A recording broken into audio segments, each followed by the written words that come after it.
श्री महाराज बताइए। कहीं पीर का मालूम पे पूरा अधिकारी रहे से एक जति सती का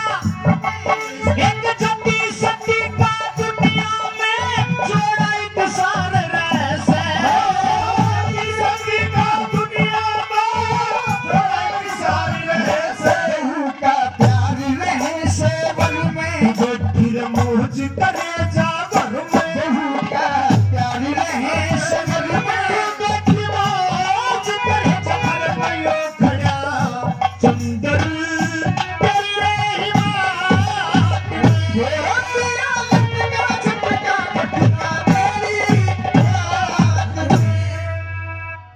देखिए महाराज। हाँ, कहिए। आपको कुछ याद है? क्या सब कुछ याद है? ये वही पेड़ है जो हमारी पहली मुलाकात हुई थी पिछले साल। हाँ। अच्छा, तो आज इसी पेड़ से लकड़ी काटेंगे। इसी पेड़ से लकड़ी काटना है। हाँ। चलो, जैसी आपकी इच्छा। सजनो सत्यवान पेड़ पे चढ़ जाता है, लकड़ी काटना शुरू करता है। वही समय था, यमराज अपने यमपुरी में यमदूतों से हुक्म देते हैं कि संसार में सत्यवान नाम का प्राणी है, उसकी आयु समाप्त हो चुकी है और उसके प्राण लेकर के आओ।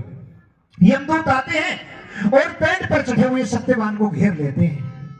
मृत्यु का बहाना दिया जाता है सर का दर्द। सर में दर्द उठता है, सत्यवान की आंखें बंद हो जाती हैं, आंखों के सामने अंधेरा छा जाता है। जो ही आंखें खोलता है बिजली सी चमकती नजर आती है, चारों ओर यमदूत ही यमदूत दिखाई देते हैं। भयभीत हो जाता है और नीचे खड़ी सावित्री से आवाज लगाता है कि सावित्री जी, पता नहीं इतना भयंकर सर में दर्द कैसे हो गया, इस दर्द के मारे मेरे प्राण निकले जा रहे हैं। हे महाराज आप नीचे जाइए, मैं आपका सर दबा देती हूँ। नीचे कैसे आ जाऊं सावित्री, मुझे तो कुछ दिखाई भी नहीं देता। अच्छा हाँ, जरा बताइए महाराज। सुनिए बात। कहते हैं ना कि जब मन का मंदिर टूट लिया, कि जब मन का मंदिर टूट लिया तो भगवान कहां से आवेगा। गुरु शिष्य से धोखा करे तो ज्ञान कहां से आवेगा। शिष्य गुरु से दगा करे तो कल्याण कहां से आवेगा। और सावित्री तू भी रोवेगी, तेरा सत्यवान कहां से आवेगा। मुझे ऐसा लग रहा है जैसे कुछ ही पल का मेहमान हूं, लेकिन सावित्री मेरी आखिरी इच्छा है कि सावित्री मेरे मात पिता का अब तू ये ख्याल रखिए, और मैं मर जा तो मेरे मात पिता ने तू अच्छी ढाल रखिए। सावित्री मेरी मानो कहेगी मेरा बेटा आया कौन, और मेरा अंधा बाप कहेगा सत्यवान आज रोटी लाया कौन। मेरे सावित्री मेरे प्राण काट, सावित्री मेरे प्राण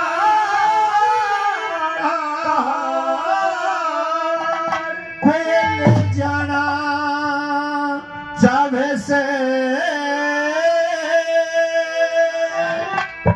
ये मेरी काया के मां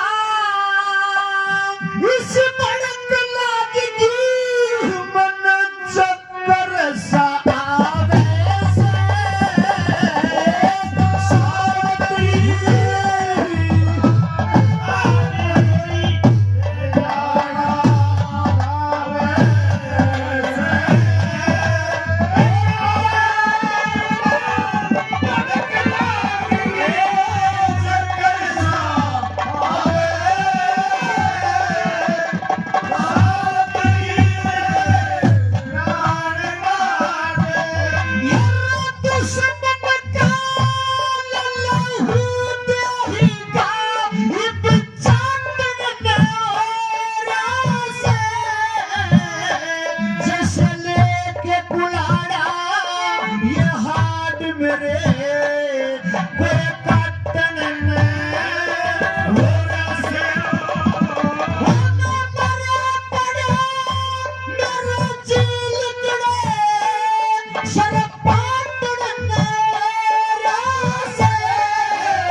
सावित्री तूने तो कह दिया कि पेड़ से नीचे आ जाओ, लेकिन मुझे तो कुछ दिखाई भी नहीं दे रहा और लगता है जैसे 5 तत्व से शरीर बना है, एक एक तत्व शरीर का साथ छोड़ रहा है। सुनिए, और पंचभूत मजबूत करम का यो बंधन छूट लिया रे। ईश्वर आत्मा इस देते आज सजाऊ लिया रे।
सावित्री समझ गई कि आ गई यमदूत, लेकिन नीचे खड़ी खड़ी अपने पति को पेड़ से नीचे उतरने का रास्ता बताती है और एक युक्ति बताती है जो साधु की संगत करने से मिलती है।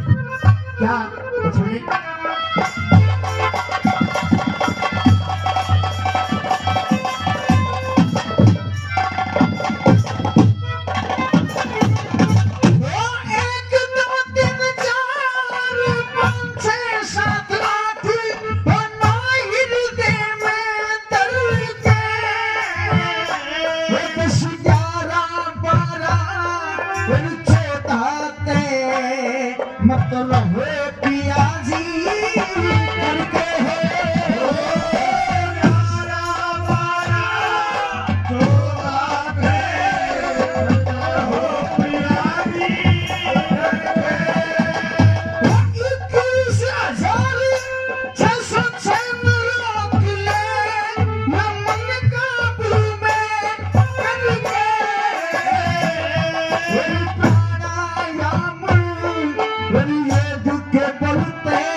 क्या बताया? 1 2 3 4 14 क्या है मामला है?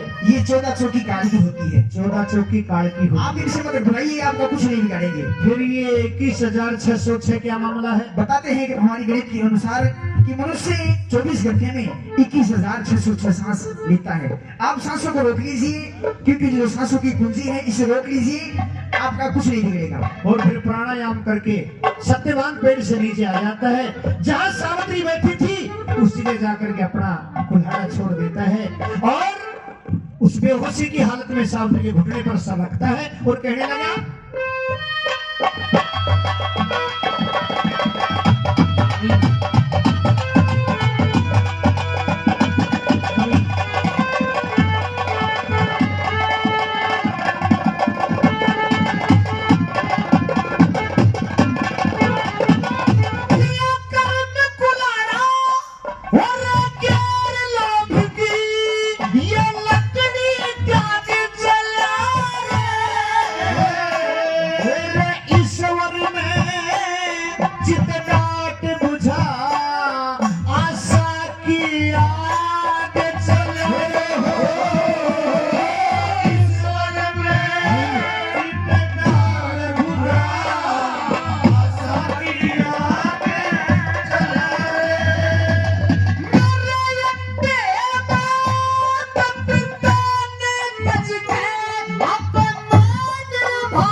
यमदूत पास में जाते हैं, लेकिन सावित्री अपने घुटने पर सत्यवान का सर रख लेती है और जो ही यमदूत पास में जाते हैं तो वो सती अपने सत्य और धर्म के कारण ज्वाला प्रचंड कर देती है, अग्नि प्रचंड हो जाती है। यमदूत तपत से डरते हैं, बार बार प्रयास करते हैं और लास्ट में विफल होकर के और खाली हाथ वापस यमपुरी में आते हैं और जाकर के यमराज से बताते हैं कि हम तो खाली हाथ आए। क्या कुछ होता है? अरे ले आओ प्राण। महाराज, हाँ, प्राण सावित्री हमारे को नहीं लेने देती। क्यों, क्या हुआ? उसके मुख से अग्नि टूट टूट करके पड़ती है। अग्नि टूट करके पड़ रही है? अच्छा, कहना क्या चाहते हो? कहना ये चाहते हैं हाँ, हम तो खाली आए, सतवान के प्राण नहीं लाए। प्राण नहीं लाए हो? नहीं, सीधा हथियारा पर हाथ गिर। अच्छा, हाँ, तो इसका मतलब तुम खाली हाथ आए हो। खाली। अब क्या करना चाहिए? अब आपको जाना चाहिए। मैं तो जाऊंगा प्राण लेने के लिए, लेकिन उससे पहले तुम्हारी ड्यूटी बदलता हूँ। हवा बदल दो। आज के बाद ना तुम मर्दों के प्राण निकालोगे, अच्छा ना तुम औरतों के प्राण निकालोगे, अच्छा, सिर्फ और सिर्फ हिजड़ों के प्राण निकालोगे। ठीक है महाराज, हमने तो प्राण काटना चाहिए और क्या। लेकिन मैं जाता हूँ, लाओ मेरे हथियार लेकर के आओ। हथियार पे तो हाथ गिर है। चलो अच्छी बात। हाँ, हथियार औजार संभाल के लीजिए।